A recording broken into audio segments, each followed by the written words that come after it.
Assalamualaikum warahmatullahi wabarakatuh. Perkenalkan, nama saya Diana Rifdariani. Saya Siti Rahayu.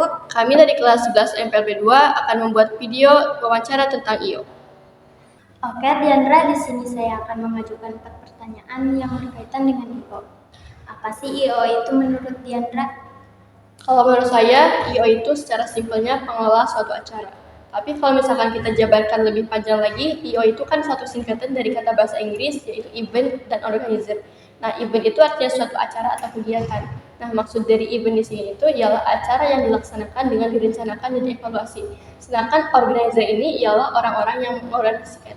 Jadi event organizer itu artinya orang-orang yang bertugas untuk mengelola suatu acara dimulai dari perencanaan, eksekusi, hingga ke evaluasi dari acara tersebut. Nah, kalau fungsinya IO itu apa? Fungsinya itu untuk meminimalisir kesalahan dalam saat terjadinya event, juga untuk mencapai kesuksesan suatu event. Kalau caranya IO menangani suatu acara itu bagaimana? Yang pastinya itu dengan perencanaan yang matang. Tapi ada beberapa tahap yang dilakukan IO untuk membuat suatu acara. Yang pertama itu ada tahap konsep.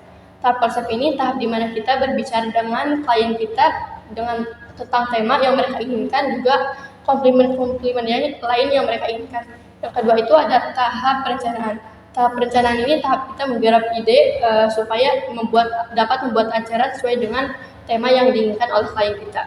Tahap ketiga itu tahap pengorganisasian, tahap di mana kita membuat tim yang nantinya akan bekerja di acara tersebut. Tahap eksekusi ini yang pertama itu ada eksekusi saat gladi, kita gladi dulu. Yang terakhir itu kita eksekusi acaranya langsung.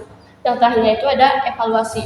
Evaluasi ini ialah proses di mana kita dengan tim kita yang bekerja saat acara tersebut berkumpul untuk membicarakan kesalahan-kesalahan apa yang terjadi saat event, supaya nantinya apabila kita mendapatkan acara seperti itu lagi, kita dapat mengantisipasinya.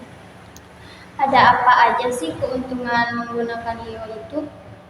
Kalau keuntungannya itu yang pertama pastinya kita selaku pemilik event gak usah bikin lagi soal masalah-masalah apa yang mungkin terjadi, karena semuanya itu bakal ditanggung sama IO kita. Jadi IO kita yang bakal mikirin itu semua. Terus IO kita juga bisa bookingin kita MUA, vendor, atau catering. Jadi kita cukup membayar ke IO-nya aja, gak perlu kayak pusing-pusing cari catering atau yang lainnya. Sekian video dari kami. Wassalamualaikum warahmatullahi wabarakatuh.